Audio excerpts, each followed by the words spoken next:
I'll be home after work. I'm ready for the show. Jordan? Jordan? Jordan? Jordan? Jordan?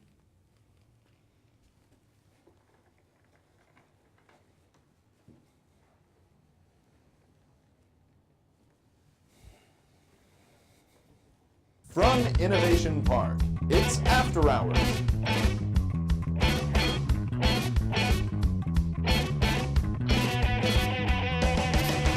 With Jordan Tracy and Mitch Strasser. Tonight on After Hours, Chris Monaco from Eco Car Club.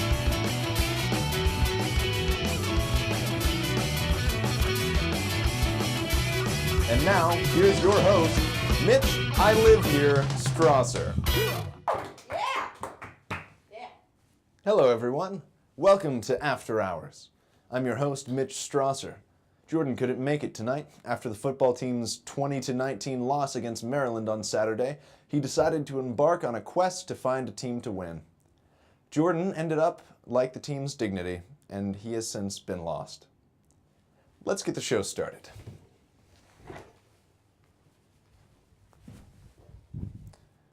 Maryland. Seriously, it was Maryland. This is a state best known for its crabs. Can we show someone else who's known for their crabs?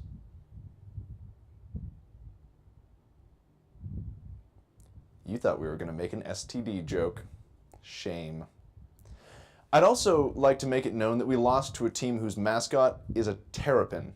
A terrapin. Do you realize what a terrapin is? Meg, come up here and tell them what a terrapin is. It's a turtle. It's a turtle. This lost to this. Awful. Humantix, the company that makes crash test dummies, are coming out with a fat crash test dummy as an answer to rising obesity trends. The dummies will weigh 275 pounds, have a BMI of 35, and a voice in the back of their head telling them that they could walk, but it's just not nearly as convenient. So, Halloween was this past weekend, and we had a lot of different costumes on campus.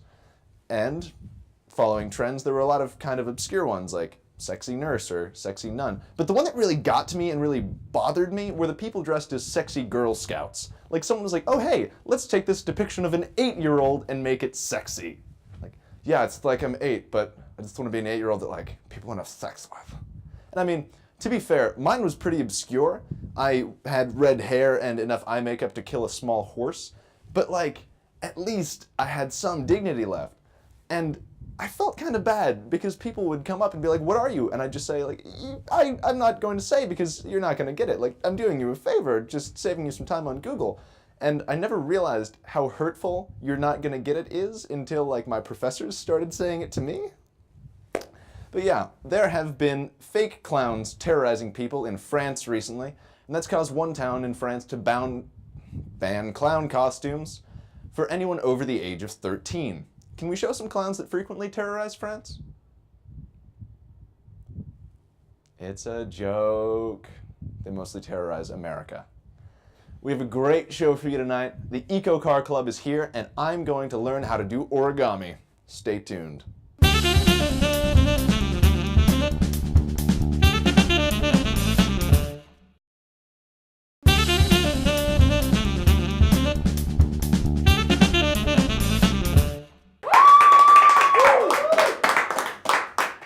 Hello, and welcome back to After Hours. Joining me today is Chris Monaco, graduate advisor. Hey Chris, thanks for coming on. How you doing? So, tell me a little bit about yourself, what you do.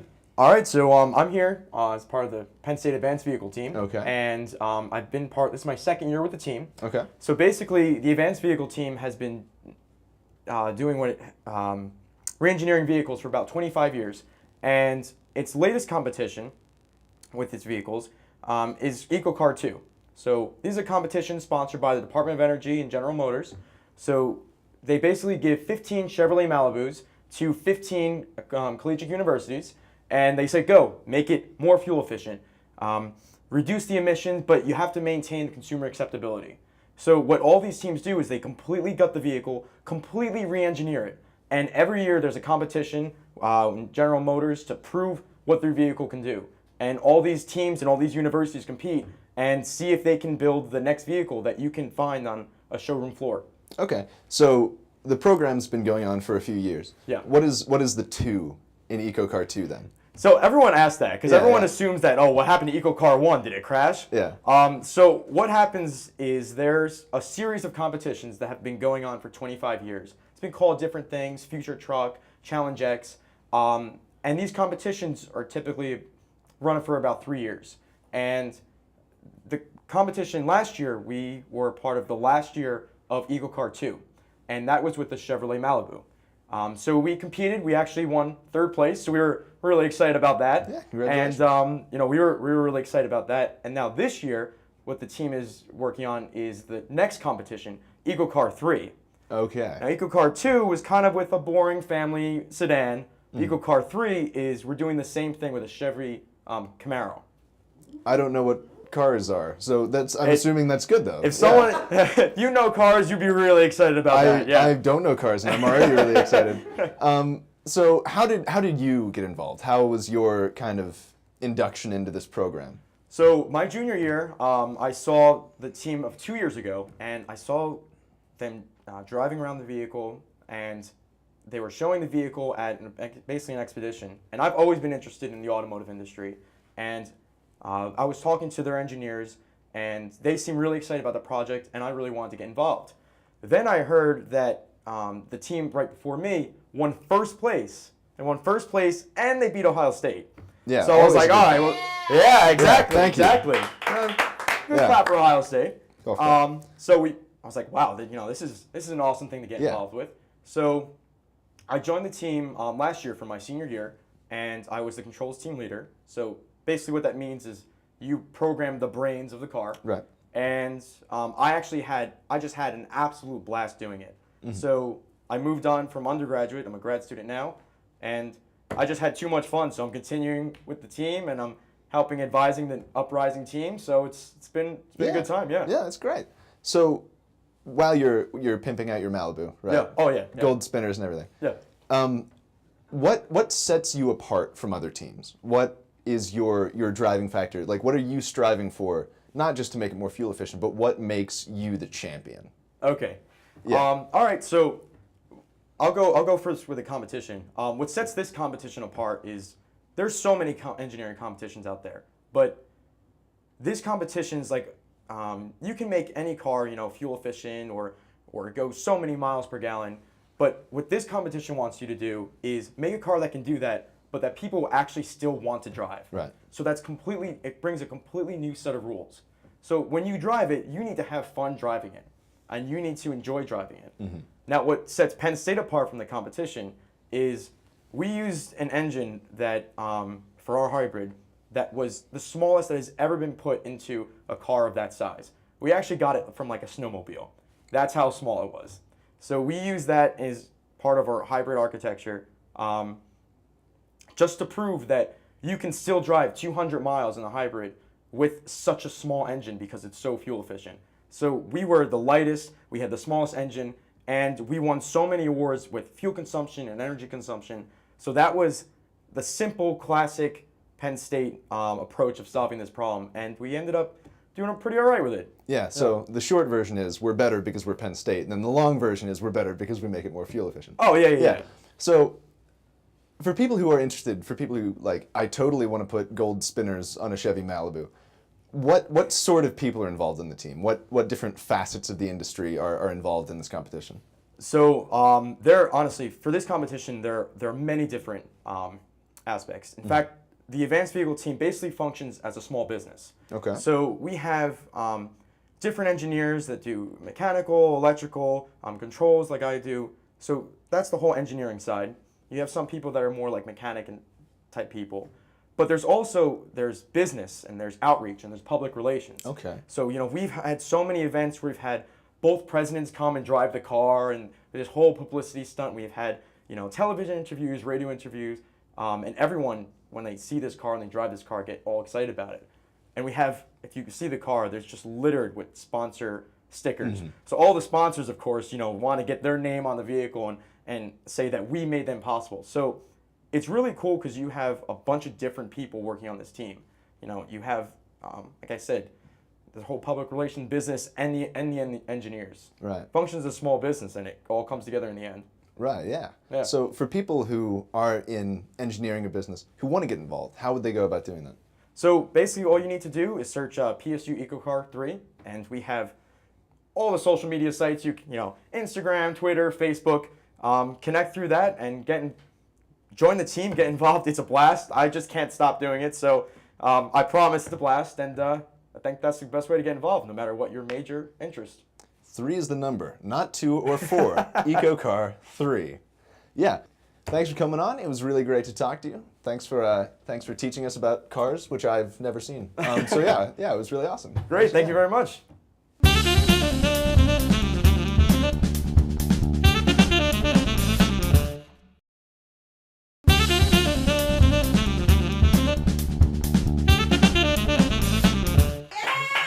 Hello.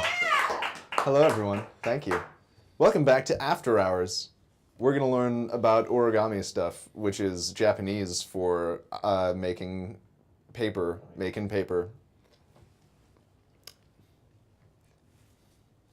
Go ahead. Explain to them what origami actually is. All right, so origami is actually taking paper and making it other things. I was close. Very close. Basically, what we're going to do here is we have a square sheet of paper in front of us, and I'm going to show you how to make the most famous of all origamis, which is the crane. Cool. A crane is not like a crane that you'd see at a construction site. It's like the bird. I was confused at first. I don't know what birds are. Let's make it. Let's do it. All right, so first of all, we need to take this square and fold it in half triangularly, so you get a big-ass triangle. Choice. You have to make sure it's even. Try to make the edges as even as you can. You got it? Yeah. All right, now we're going to take it again. We're going to fold it in half again, triangularly. You almost got it. Try to use less knuckles. Just get some more fingertips. All right, now what we're going to do is we're going to take the flap, right? Like so. Yeah. And we're going to literally press it down and turn it into a square, like that. There you go. It is now a square. Origami is fun. So much. Oh, your hat. All right. Now we're going to do it with the other flap. Here we go. Flap. And we fold it down. Doot, doot. Creation is magical. Yeah, so hopefully if you have something like this with the 4 corners, it's got like a little, close enough, I guess. All right, now we're going to take this and we're going to fold the edges upwards. So you get this little diamond shape, and it'll make it look all nice and pretty. See, little diamond. Very nice. Very nice little image. Diamonds are mostly carbon. Indeed they are, Mitch. Indeed they are. So what we're going to do now, that you need to fold the other half. Okay. Mitch, okay, so science. All right, I'm just not gonna okay. Now we're gonna fold the top, and we're gonna fold it downwards a little bit. Okay, I guess let's just keep going. All right, here we go. We're gonna fold it upwards, and now we're gonna open it all up, and it's gonna be this epic little thing here. So now we have a very long diamond, and if you did it right, it'll look like this. How'd you do it? All elements heavier than helium are born in supernova explosions. Science. All right. And we're going to flip it over and we're going to do the other side. It'll look very nice like this. So hopefully now you have a pretty little diamond. We're going to fold the top triangle back one more time. There you go. And then, of course, we're going to open the flap up, push it all down, and we'll make it look like now we have this diamond shape. If you've done it right, the diamond shape should be about this size, about this kind of area to it. Can I see what you have? There's. This is what a bird looks like. That's an interesting bird. Yeah. Mitch. All right, well, let's just finish this up. So what we're going to do now is we're going to take this diamond, we're going to fold in the corners, and we're going to make it a skinnier diamond. Now, you know you're doing this correctly when you can see two creases that kind of form a little bit of a line here and there. And what we have, and then you just flip it over and do it one more time, fold it over again, and then you have a nice skinny diamond. So, and you can see here you got little two legs with little wings, and it's very fun. You kind of have a wing going. It Yeah. looks pretty good, I think. And then, of course, what you're going to do is you're going to fold it up. This is called a reverse fold, and then another little fold. There we go. Fold it all up. Take the other side, fold that all up. There we go. And now we have this shape here, which is almost a crane. We're so close. All you have to do now is just take this, fold it in, and take this and fold it out, and now you have a little crane. Here's a bird. It's very nice. That's halfway decent, I think. Beautiful. Yeah, it's beginner's, you know. If I were allowed to go outside, I may have a better understanding of what cranes are. All right. Are we going to do one more, do you think? I think we're going to, yeah. Are we? Is that what we're going to do? Yeah. Let's do it. Let's do one more. Tiny hats are in. Sarah Jessica Parker is my spirit animal. Okay, now I'm ready. All right. So what we're going to do now, I guess, is the sailboat. Now, this is one of my absolute favorites. It's very easy. Yes. All you have to do now is you want to make that same square shape that we had made before. Yes. Just fold it in. You know, fold it in a triangular shape. Fold it again. Triangular. Triangle. You know, Triangles. one less than a elliptical orbit. An elliptical. All right. Anyway, we're going to unfold it now into a square shape. And we're going to close it. Square. Flip it over. Fold it back. Square. Here we go. Fold it. And there we are. Now we have this basic square shape. Actually, that's looking pretty good. I like that. It's looking pretty. All you have to do now, there you go, just flatten it. Just flatten it a little bit. There you go. Just fold this flap over. Just fold one flap Yeah. over. No. Nope. Just take it like this and just Yeah. do that. No. You had it before. Here we, like No, wait. this, Okay. Just, and then now it's like a piñata. all right. I'm just going to keep going. Now what we're going to try to do is we're going to fold this layer here. We're going to fold it in a little bit. So we're going to try to take it and fold it downwards, flip it over, take the other side, and fold that downwards as well. That's pretty good. All you have to do now is turn that correctly, and then you pretty much got it. Fold that downwards. And now what we're going to do is we're going to open it all back up again. Open it all back up. And we're going to take the two ends that we just folded down, we're going to fold them inwards. So it's almost like those cootie catchers that, you know, we used to make. Did you do cootie catchers, Mitch? I don't know what that is. All right, never mind. It's, you know, the name a red thing, name a color red, and then name a thing, like a number, and then you get your prediction told or something, like a yes or no question. You know, good times, elementary school, any of that? I never went to elementary school. No? Nope. Or you're just making a cookie catcher? All right, well, anyway. Cookie catchers. Heard it here first. Cookie catcher, I don't know. Sure. All right, anyway, what we're going to do now is we should have this shape, which looks almost like a sailboat. It's still got a little bit of a triangle there. We're going to deal with that later. We're going to first make one of these flaps a little smaller. So what we're going to do is we're going to take this flap, we're going to fold it over, fold it downwards, and then fold it a little bit upwards, like that, okay? And then when you take it and you fold it across, you get a slightly smaller sail. It looks very nice. Look at that. Very pretty. Now, the lazy way of doing this, which I think we should just do, because the more complicated fashion is you just simply take this edge, fold it upwards a little bit, and then you have a sailboat.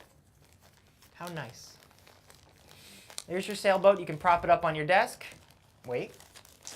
And there we go. Rhombuses Ta-da. are magical. I don't know if you've been paying attention. Origami. Thank you for teaching us how to make paper face. I mean, oh, anytime, I guess.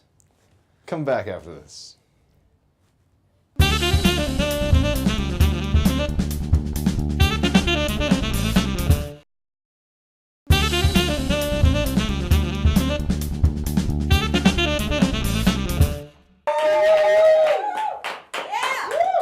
Thank you. That's our show for tonight. Thanks for coming to check us out. We had a wonderful guest with Chris Monaco. Check us out on Facebook, YouTube, Twitter, Friendster, NASDAQ, acronyms. Have a nice night.